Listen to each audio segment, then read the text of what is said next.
This is Franchise Today, brought to you by FRM Solutions, providers of the best-in-class software solutions for franchise relationship management. Franchise Today is your destination for weekly information, conversations, and interviews with accomplished industry leaders, all of whom share best practices for sustainable growth and sensible franchising. Here now, your host, Stan Friedman, to kick off this week's podcast. It's Wednesday, September 9th. I'm Stan Friedman, and this is Franchise Today. I want to open today's episode by again thanking John Tezza for joining us last week. This interview was long overdue with a guy that I've enjoyed knowing and watching grow over the decades since I met him. And my guess is, based on his current trajectory, the next 10 years will be better still for he and those in his orbit at Hand and Stone, as well as the industry at large. Today's interview is with another guy that I believe is tracking toward a bright path ahead as well. Few have heard of him yet, but his current international best-selling book, Franchising Freedom, released this week on Amazon Kindle, and soon to be available in paperback, will change all of that. Peter Daly-Dickson joins us in just a few minutes to talk about the book, which I was proudly invited to contribute to. Our time with Peter today will be spent talking about the book and its 15 contributing co-authors. But mark my words, Peter's passion, empathy, and intractable determination will see him climb well past this, his initial foray into franchising. Peter is one of those guys who dreams big and envisions possibilities. And then, not knowing how lofty some of his goals might be, he simply puts his head down and executes, transforming those dreams into reality. I wasn't kidding last week when I teased Peter, suggesting that he might make a great franchisor. He's executed against his vision for this book on what I deem to be an aggressive, if not impossible, timeline. But he did it because he could see it, and then because nobody told him he couldn't. Guess what? He got it done. Peter is a fascinating guy, filled with empathy and passion, those things that it takes to succeed in franchising, and he's here to join us in 2 minutes or less when we come back from this break. Franchise Today will be right back, but first, a word from our sponsors. We are all familiar with Vistage, YPO, and EO. Well, now comes Zor Forum, a somewhat similar type of executive group, but this one comes with a twist. Zor Forum groups are exclusively for franchisors. Imagine a peer group for sharing and networking on a platform built exclusively for franchise executives. Zor Forum members are afforded unparalleled access to best practices and some of the brightest minds within the franchising world through regular meetings and a dedicated communications platform. In this post-COVID world, a franchise-specific mastermind or peer group is an endeavor worth making time for. Zor Forum groups of 6 to 10 will bring leaders together that are in similar situations, but with exclusivity in terms of their competitive sets, so that each can openly help others benefit from their respective knowledge, perspective, and experience with no fear of competitive loss. Network, learn, strategize, and remain motivated along your journey. Join a peer group.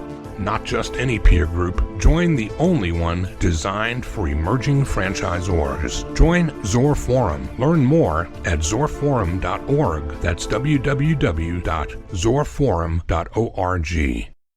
Peter Daly-Dickson is the co-founder and CEO of Macanta, a software company in the UK serving startup and emerging franchisor brands. One of his partners was already a best-selling author prior to the start of their joint venture and knew the value of having a book and what it could do for a startup or emerging business. From that knowledge came the idea of taking it a step further and inviting others to join in the creation of a collaborative, multi-author publication, the premise being that more would be better in terms of assuring success, and that with more than fewer stakeholders, a rising tide would lift all ships. Well, Peter was right. The book's been released as an international bestseller on Amazon Kindle, and here to talk about all of this and more is Peter Daly-Dickson. Peter Daly-Dickson, welcome to Franchise Today. Mr. Stan Friedman, thank you. It's a privilege to be here. Well, it's fun to have you here because the audience is going to get to hear somebody who speaks proper English. And we're going to talk about how we came together with this project called Franchising Freedom and available for download on Amazon. But we're going to come back to that bit of information. Let's start the story at the beginning. Every guest that takes a seat on this podcast has to help us rewind the tape to tell us when and where franchising and they came together. So So let's do that first, and then we'll come up to date and we'll talk about the current project. Yeah, cool. Happy to do that. Professionally in my career, I was always involved pretty much with CRMs and databases, and then latterly with automation, automating marketing, automating systems and processes. And it was when I got together with my business partner, Peter de Villiers, about 3 years ago now, I suppose. He brought his engineering and systems experience. He has a best-selling book on Amazon in his own right.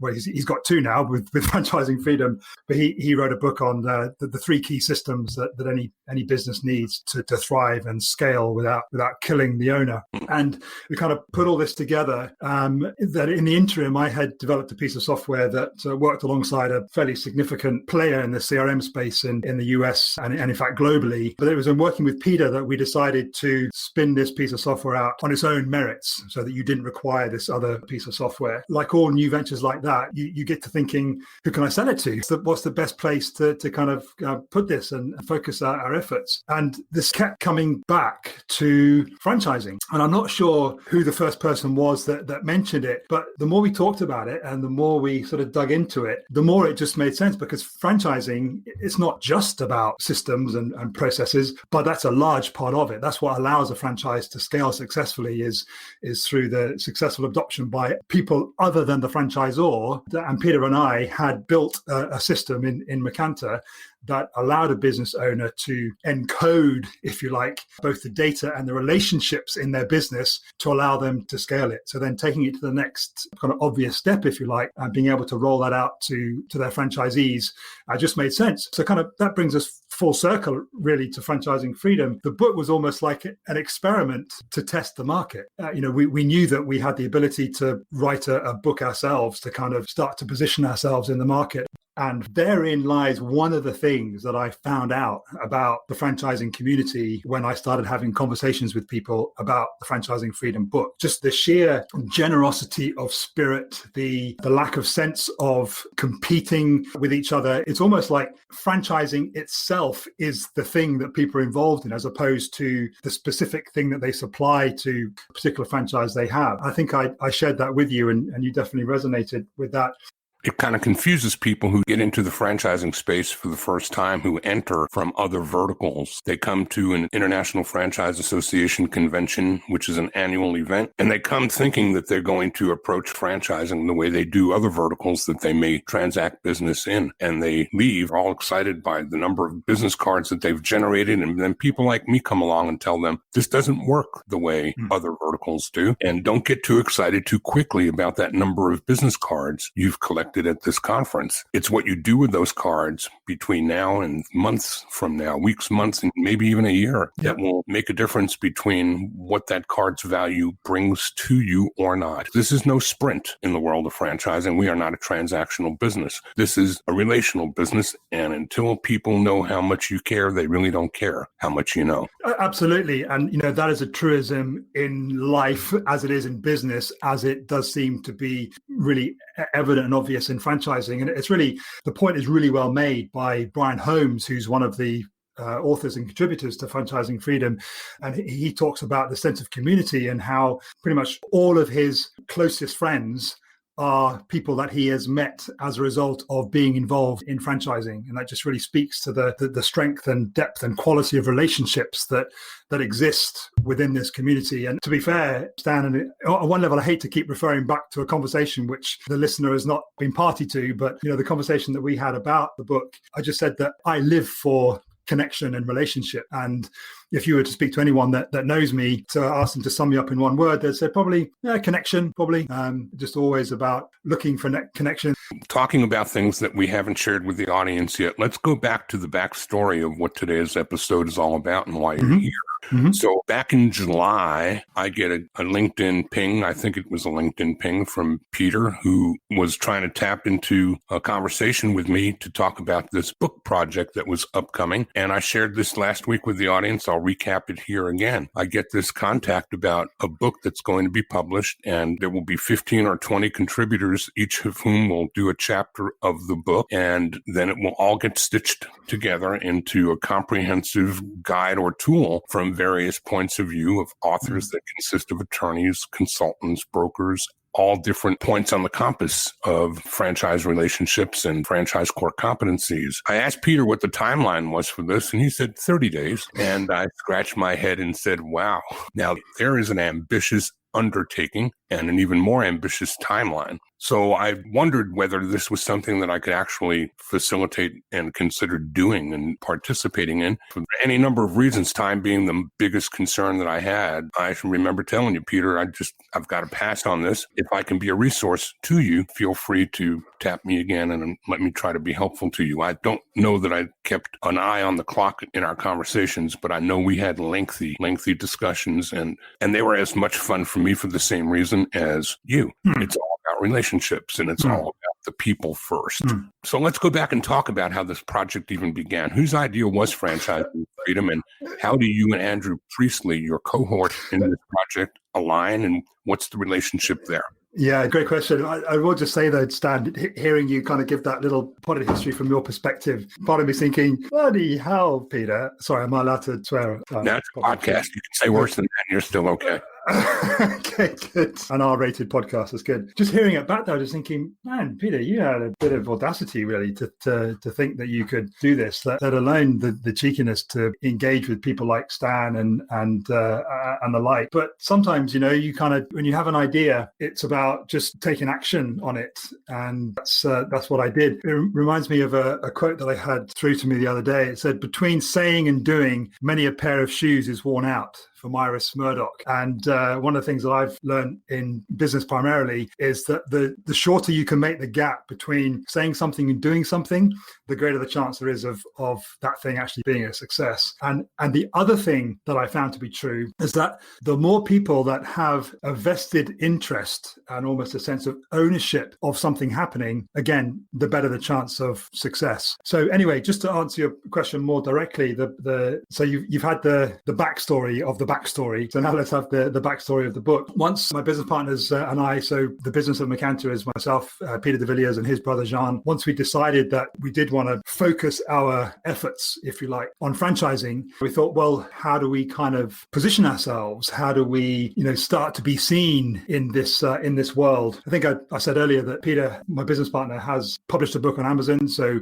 he knows about that process. And we thought, well, writing a book, being an author, is quite a significant step towards being seen as an authority. So we could do that. We could put together a book on our take on, what's involved in automating systems in a franchise. Peter, that's probably what he would have done. But because I'm in the mix as well, and because of my focus and desire for connection, why don't we see if we can get other people involved book as well? And I was at that point that Peter said, well, why don't we have a chat with Andrew? Because Andrew is a friend of Peter's. Andrew has a very successful business coaching practice, and Peter and John, in a previous iteration of their business lives, had been coached by Andrew, and Peter knew that Andrew had quite a few books on Amazon. So we went to him just to talk about the idea, and he said, I have a publishing company, don't you, that specializes in multi-author books. And my jaws kind of hit the floor, and that's kind of a real sort of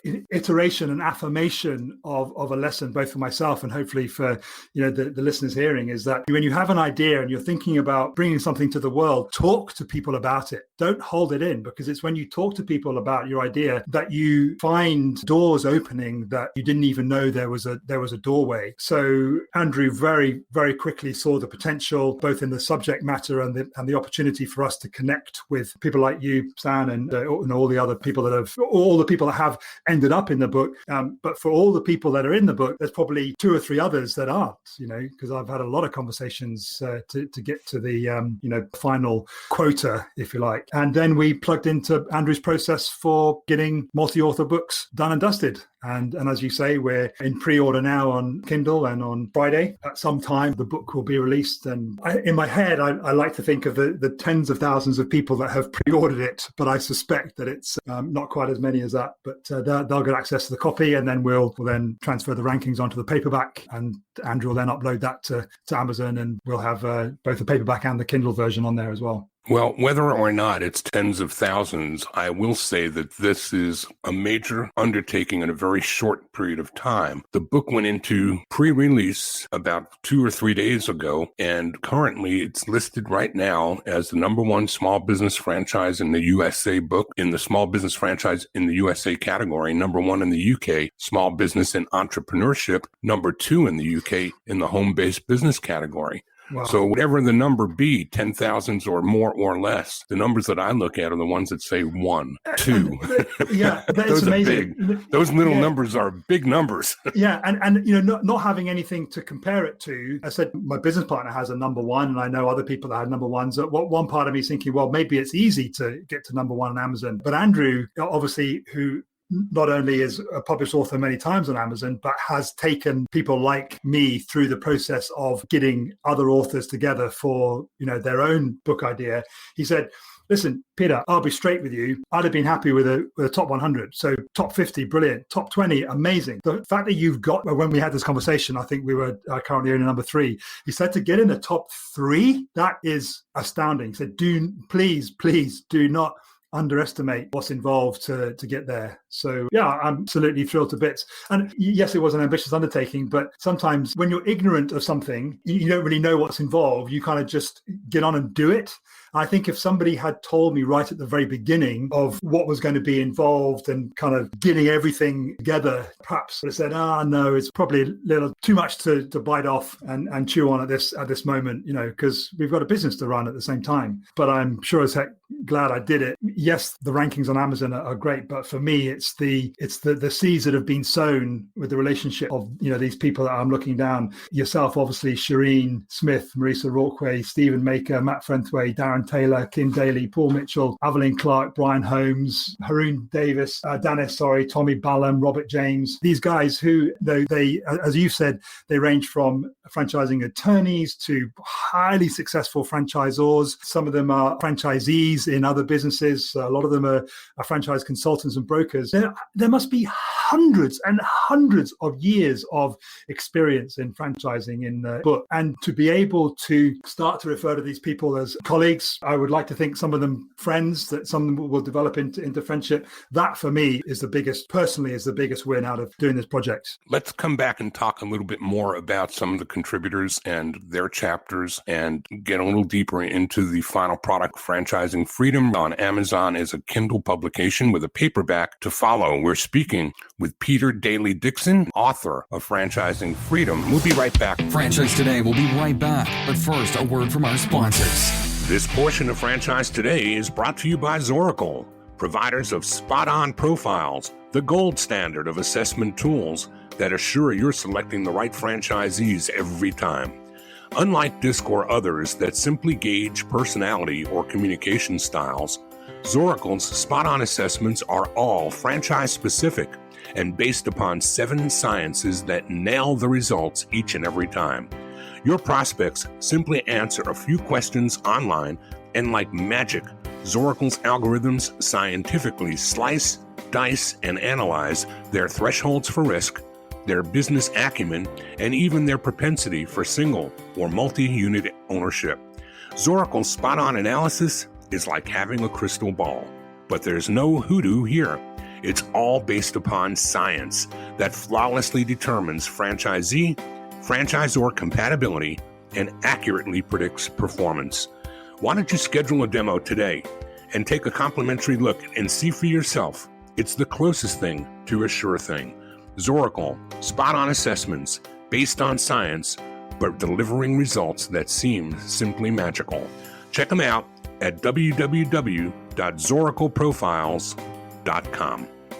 And we are back to continue the conversation with Peter Daly-Dickson about Franchising Freedom on Amazon as a Kindle publication. Peter, it's great having you here as my guest today. Later today, I get to appear on Brian Holmes' podcast, which as you mentioned earlier in this broadcast, we talked about the closeness relationship, the closeness of franchising. And the reality is that every day where I think I've been in this business long enough to know everybody who is in this business, it kind of slaps me in the side of my head sometimes when I learn that there's a guy like Brian doing what he's doing, also a podcaster in the franchising space. And I don't think he and I know each other yet. Wow. And we're going to rectify that later today. That's brilliant. So I want to spend a few minutes talking about those that you've rounded up. And by the way, I want to tell the audience that while I passed on your original opportunity, your original invitation to contribute a chapter to the book, because I just didn't think I could. In that timeline, I had too much on my plate. But I was honored to have you circle back and invite me to have a quick read of the galley and see if I was interested in authoring the foreword to the book, which to me was a real honor. And it took a lot less effort and energy for me to give the book a read and then think about what I would say about it than it would have been to think about what I'm going to say in a whole chapter. I would have needed a month to think that through, much less write it. So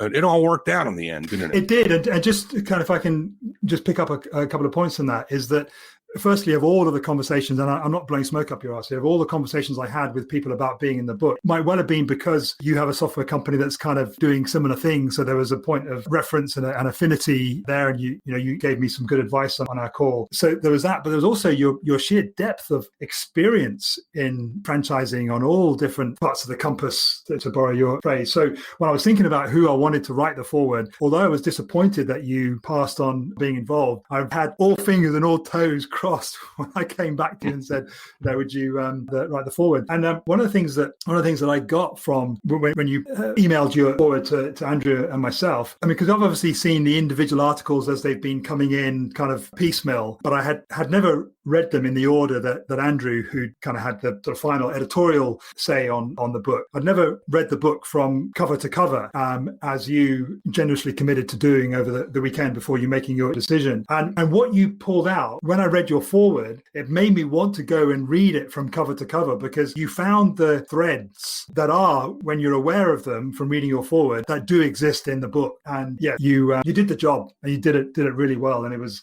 you wrote about passion and empathy, just the number of times that those words and the sentiment behind those words, when you're aware of them up front, you recognize are in there all the way through. To the point you made earlier, Peter, about franchising being about systems and tools that provide ways to implement systems, it is about that. But there's nothing about franchising that screams any louder than relationship and relationship management, and passion and empathy are threads that any brand, no matter what its concept, if it's going to scale for sustainable growth and be a long-time player, be a marathon player, not a sprinter, those two things are deeply ensconced in the culture of that business. And culture is a lot harder to see than the CRM or the tools and the systems. Amen. You can't live in franchising without a positive and solid culture. And those are built on passion and empathy. I've left you speechless. Yeah. I was waiting for the question.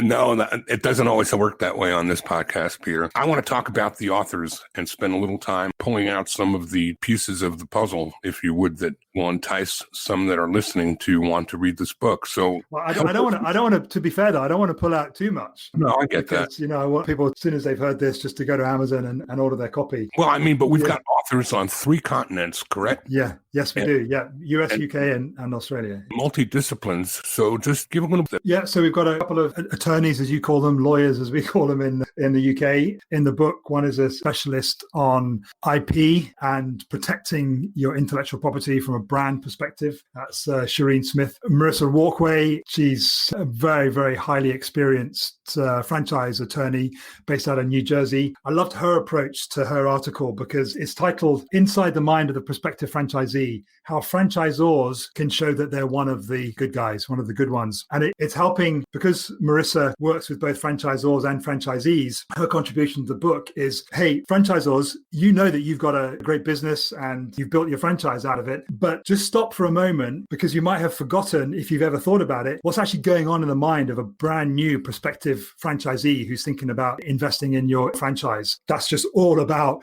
empathy and listening and communication. So that's like one of the first chapters, and the communication aspect is picked up at the end by Andrew Priestley, where he talks about, get this wrong and nothing else matters. He speaks a lot about communication and keeping the lines of communication open, both with the franchisor to the franchisees, but also franchisees to their clients. So we've got a legal kind of basis to the book. The legal aspect of franchising is represented. And then the next chapter from Stephen Maker, who is a phenomenally successful franchise broker with Franchoice. And therein, again, speaks to this, something I mentioned earlier, Stan, this sense of there's no competition. This apparent sense that there's no competition in franchising, that everyone's working to the same common good, if you like, for franchising as a whole. Because Stephen is one of 3 franchise brokers in the book, which on one level you might think 3 franchise brokers, but each one of the 3, so Stephen, Matt Fenthway and Kim Daly, each has a different take on this world of franchising. And that's what's just so exciting to see. I mentioned Matt, Darren Taylor, again, very, very successful franchisor. He's gone from being a franchisee of a garden-based business in the UK to then buying the franchise off the franchisor, to then acquiring a couple of other man and van type franchises, to very soon, if not already, taking a holding company public on the stock market, holding all of those franchise brands. So that's the story there of, if there's anyone listening to this podcast thinking about franchising the business or started down the journey, reading Darren's story about starting out really just to, he talks about, I just wanted a job for myself and to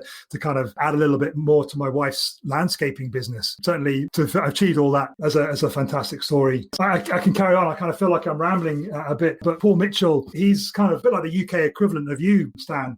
Not that the comparison is necessarily appropriate, but experience both as a franchisor, as a franchisee, as a franchise consultant. Nearly 40 years he's been in franchising. So it's great to get that kind of UK perspective in there as well. And then the first of our Tippidian contributions from Down Under, Evelyn Clark. When I read the title of her chapter, Stan, it was like, I know that phrase, but what can be the hidden secret behind it? So she talks about the hidden secret behind the success of would you like fries with that? And that's one of the chapters that really speak so powerfully to the importance of the human connection when you are transacting the business in a franchise. And she shares a story from when she was working in McDonald's as a teenager to bring that home. We've already mentioned Brian. He talks about the concept of being a frantrepreneur. He said it's in times of turmoil like COVID-19 where the world needs franchisees and franchisors to really make a difference. That's a great chapter. My fellow partner in crime, Peter de Villiers, he talks briefly on the 3 key systems that your franchise needs, kind of like taking excerpts from his book. Haroon Danis is another guy in the UK. Just franchising a business, Dan, is difficult at the best of times. Well, when lockdown happened in the UK, Haroon's business, Skin HQ, they ran face-to-face skincare consultations in their 5 clinics across the UK. So lockdown happens. What happens to your revenue? It disappeared overnight. And yet in the middle of all that, he doubled down on his vision to franchise his business, which had kind of just only been thoughts and ideas up to that point. And he shortened that distance between saying and doing that I referred to earlier. And he has franchised his business in the middle of the COVID-19 lockdown. And if that doesn't speak to the power of mindset and the importance of connecting with people, so it was already connected with at least one of the other contributors to the book. He talks on that kind of global vision mindset. Tommy Ballum, a great guy. Tommy, if you're listening to this, you might not know that you were the first author to say yes on my reaching out to people. So you're responsible for this, because it gave me a real boost in confidence that, I'm not actually just spouting nonsense, that there is something here which people like Tommy. Tommy's got the most successful children's entertainment franchise in the UK. And he writes on what he learned about selling franchises virtually. So again, during COVID-19, he sold 4 franchise licenses online, and he takes the reader through the few-step process that he figured out to get that success. And the last 2 chapters are filled out also by representatives of Down Under. Robert James, who does live in Australia on the Sunshine Coast, he built James Home Services, I think, into a $20 million home services franchise in Australia. It might actually have been worldwide as well. So when you have somebody who's got that level of success in franchising, you know that their contribution to a book like Franchising Freedom, you're going to learn from somebody like that. And lastly, Andrew Priestley, as I said, Australian, lives in the UK. His chapter is Get This Wrong and Nothing Else Matters. Talks about communication as one of the things that's important. So I liked in yours forward is how you talked about the different points of the compass. And there you have it. We've got franchisees, we've got franchisors, we've got franchising attorneys, lawyers, we've got consultants, we've got suppliers. and everybody just focused on giving people different parts of the puzzle. And let's face it, you only need to, as a franchisee or a franchisor, just get one thing out of a book like Franchising Freedom to make it worthwhile. And that's one other thing about Franchising Freedom, which hasn't come up so far, which I just wanted to reiterate, is that you could be a franchisee, you could pick up Franchising Freedom, and you will get something out of it that will make your franchise business more successful. You could be a business owner that is thinking of franchising their business, and I guarantee you that you will find things out in Franchising Freedom that will make a difference to your journey of franchising your business. And you could be an existing franchisor, like the franchisors that are in the book, represented in the book. And listen, we're never too old to learn, and we should never be so proud and arrogant to think that we know everything. And sometimes just hearing the same thing that you already know, but from somebody else's perspective and somebody else's experience, is enough to give you your own renewed perspective on something which you thought you know about, which can make a difference in your business and your life. So yeah, that's Franchising Freedom. Peter, we give plenty of material to prospective franchisees to learn about our businesses before we can invite them to participate and become franchisees. The governments make certain that we give them plenty of material to read by virtue of disclosure documents and heavy reading that they do need lawyers to help them make sense of. That's why I love this book, because this book becomes, beside the documentation that the government dictates, it becomes a really practical, common sense tool to help guide and navigate the reader through the course of learning more about franchising, and to your point, from whatever their perspective may be. Usually at this point, I'm asking my guests to provide contact info for those that may be interested in communicating with them further, but we're not going to do that today. They're going to have to buy the book to find out how to get in touch with you and talk further. I think if there's one thing that you've demonstrated as the author, as the person who is the ringleader here that's put all of this together, your passion and empathy are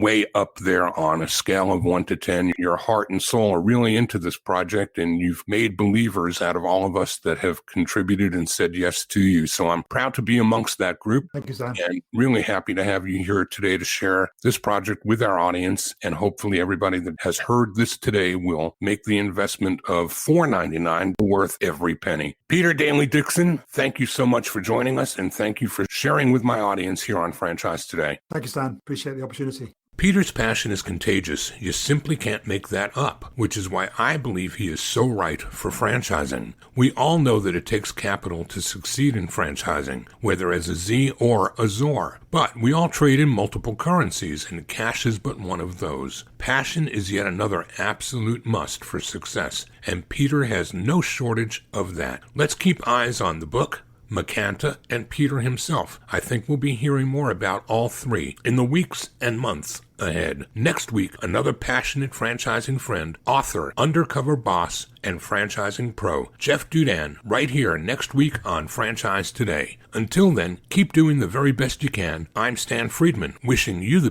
very best in all things franchising, and Franchise Today is out. Franchise Today is a production of FRM Solutions, providing best-in-class CRM tools to empower relationships with prospective and existing franchisees. No excuses, just solutions. Find them online at frmsolutions.com. Join Stan every Wednesday at noon Eastern for another live episode of Franchise Today. Or, as always, download episodes on demand at blogtalkradio.com or iTunes. When it's PCS time, you know the drill. Pack, research the new base, get the kids in school, because family supports family. At American Public University, we support military families with flexible, affordable online education that moves with you. As a military spouse, your tuition rate is the same as your partner's, just $250 per credit hour. American Public University, education that moves with you. Learn more at apu.apus.edu/military.